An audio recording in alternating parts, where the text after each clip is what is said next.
байцгаана уу, намайг Нинжин гэдэг.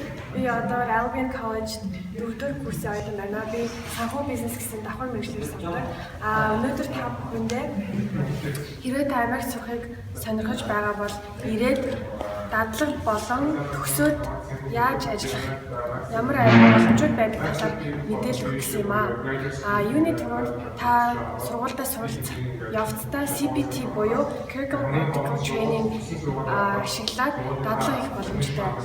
Энийг одоо хичээлийн хажуугаар хийсэн ч болно, эсвэл зуны амралтаар хийсэн ч болно. Зуны амралтаар хийж авах хугацаанд бол кредитэндээ бас тооцоолоод явж болдог байгаа. Тэгэхээр ер нь Америкт бол internship буюу дадлагын ажил олоход хэцүү байх боловч боломжууд бол маш их байдаг.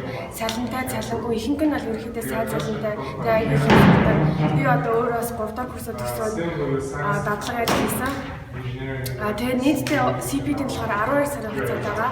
12 сарын максимум. Тэгээд тэр 12 сараас итгэжүүл би одоо дараагийн сэдв орох болох OPT-ийг их асуулнаа. Энэ OPT нь яадаг вэ гэхээр төгснөхийн дараа бас дахиад 1 жил ажиллах хэрэг. Энэ OPT-д хэрхэн аплайдах вэ гэвэл заавал одоо ажлын санал авсан байх шаардлагагүй.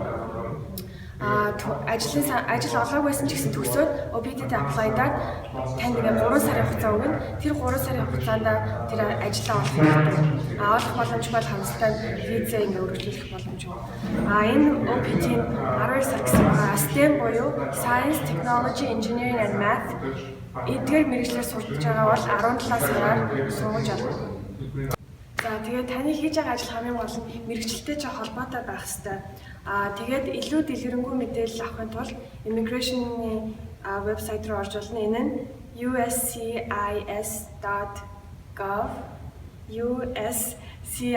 uscis.gov гэсэн вебсайтаас илүү дэлгэрэнгүй мэдээлэл аваарай. Баярлалаа.